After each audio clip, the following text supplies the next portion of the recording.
Wenn ein Urangeschoss trifft, erzeugt es eine ungeheure Hitze.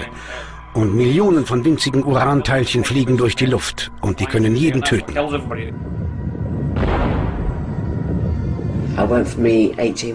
In der 18. Woche ging ich zu einer Untersuchung und da sagten sie mir, dass eines der Zwillingsbabys stark deformiert wäre.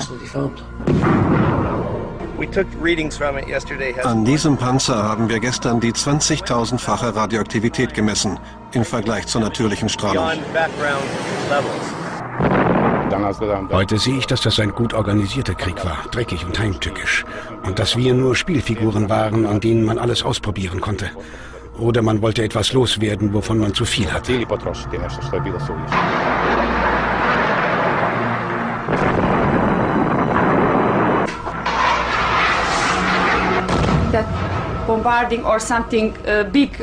Und ich weiß, dass diese Bombardierung meinen Körper zerstört hat. So bekam ich Leukämie.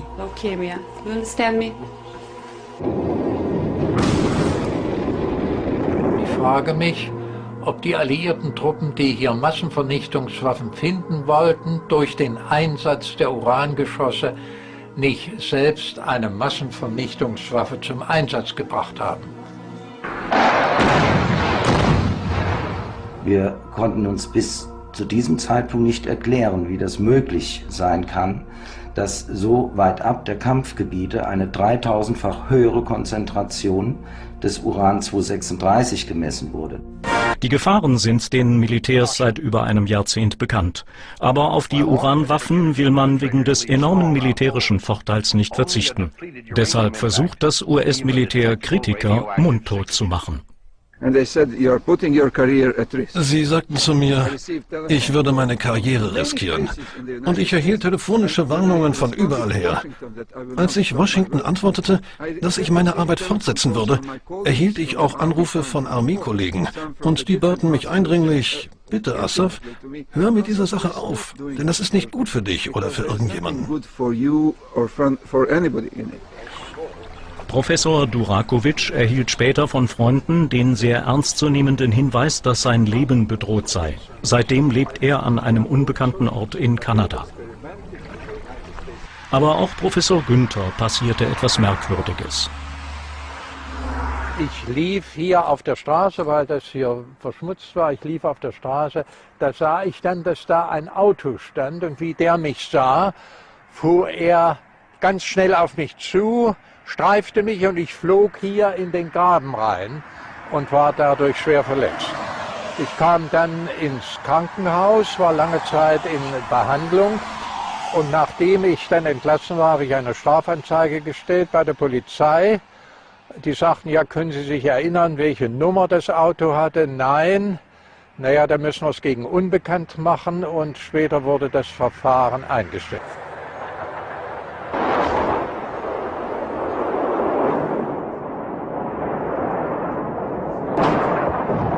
Wieder setzten Amerikaner und Briten Urangeschosse ein, leugneten es auch nicht, sagten aber diesmal, sie seien ungefährlich.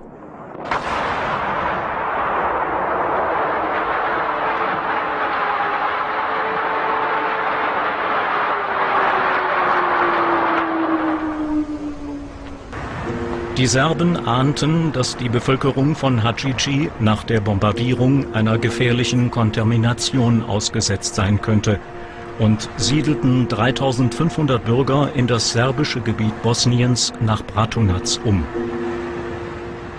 Aber es war zu spät, denn viele Menschen waren bereits verseucht.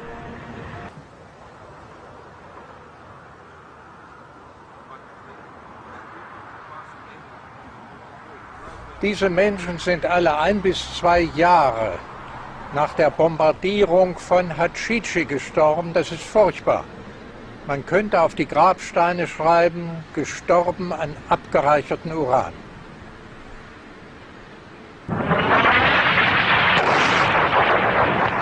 Obwohl die UN-Umweltorganisation auch Jahre nach dem Krieg in Bosnien, im Kosovo und Serbien noch immer Überreste von Uranstaub in Boden, Luft und Grundwasser gefunden hat, meint die NATO weiterhin, dass eine Sanierung der verseuchten Gebiete nicht erforderlich ist. Uran-236 und Plutonium sind hochgiftig. Plutonium ist der giftigste Stoff überhaupt, 1 Million Mal giftiger als abgereichertes Uran. Mit dem Wind werden diese feinen, unsichtbaren Uran- und Plutoniumteilchen bis in benachbarte Regionen und Länder getragen. Furchtbare Situation. Auch dieser 7-jährige Junge starb 2 Tage später.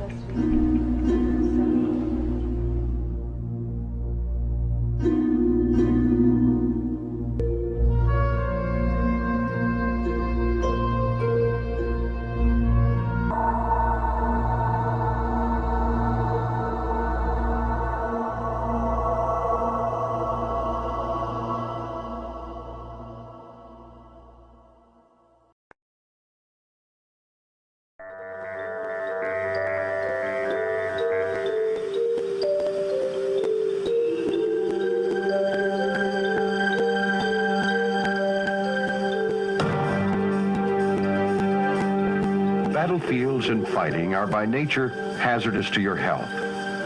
Some hazards are easy to identify and well understood. Soldiers recognize the serious hazards presented by incoming artillery shells and bullets and take appropriate actions.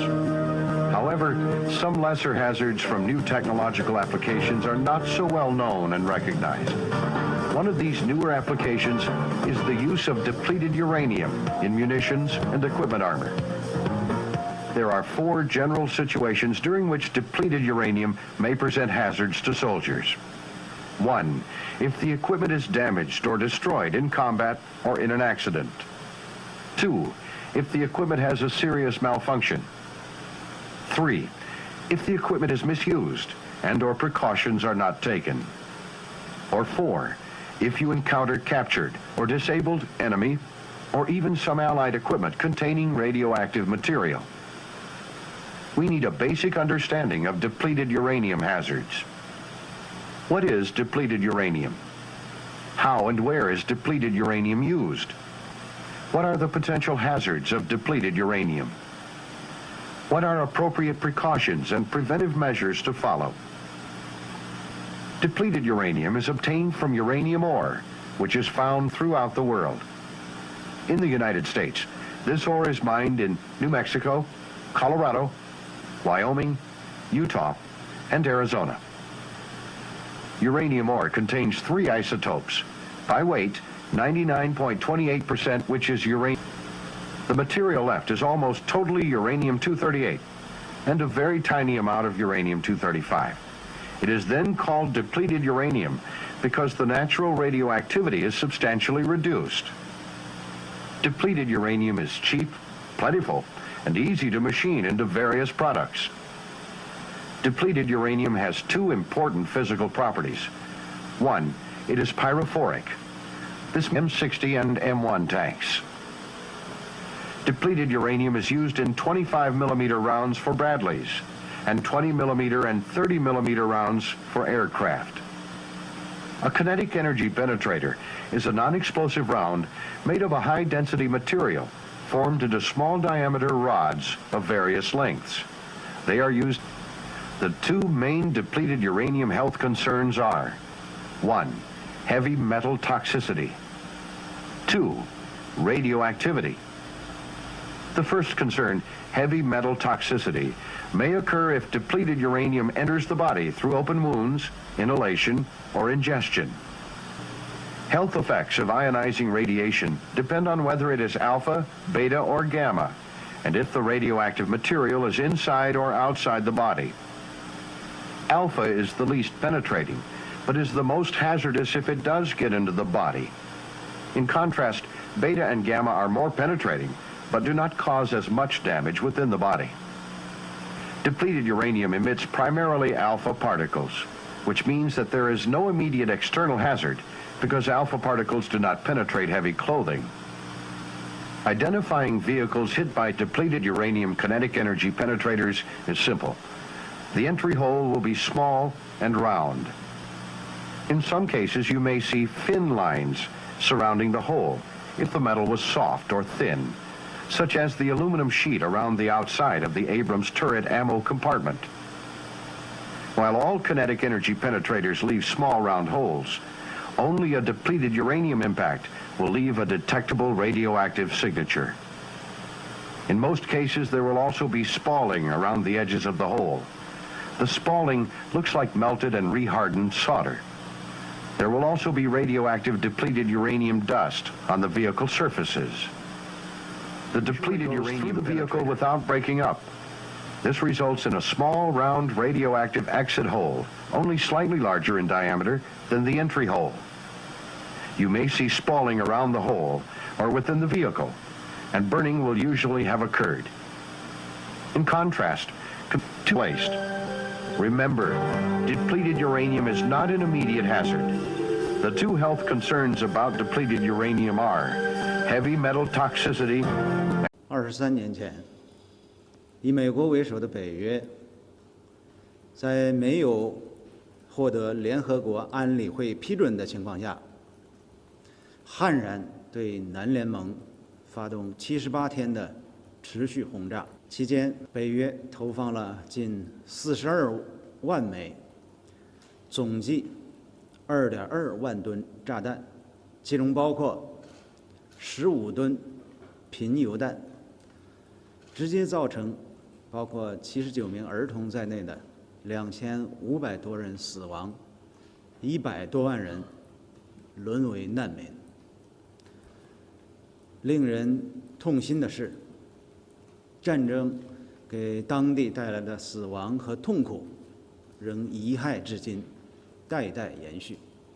有关专家指出，贫铀弹对人体的伤害有较长的潜伏期，对环境和人类的食物链也造成长期影响。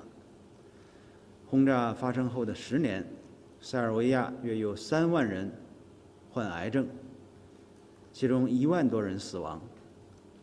根据贝尔格莱德公共卫生研究所的统计，截至2019年年底，塞尔维亚患癌症登记在册人数高达9.7万。塞尔维亚急救中心的研究表明，1999年以后本国出生的儿童1岁到5岁多发外皮层肿瘤，5岁至9岁多发恶性血液病，9岁至18岁脑瘤发病率急剧上升。此外，截至2019年5月，366个参与北约军事行动的意大利士兵患癌症死亡，7500人深受病痛折磨。然而，当年派出美军机对塞尔维亚投放贫化铀的美国，同时也是贫铀弹的发明者和唯一使用者，美国却至今否认贫铀弹是海湾战争综合症和科索沃战争综合症的直接原因。美国在海湾战争期间在伊拉克投放的贫铀弹那是更多了去了，而北约也企图以所谓豁免权逃脱罪责。美北约这种做法令人震惊，对此塞尔维亚人民不会答应，寻求正义的世界人民也不会答应。美北约应该深刻反省自己犯下的战争罪行，早日给遭受贫铀弹侵袭的受害者合理的交代和赔偿。北约也应该认真吸取教训，不要在世界各地制造新的动荡分裂。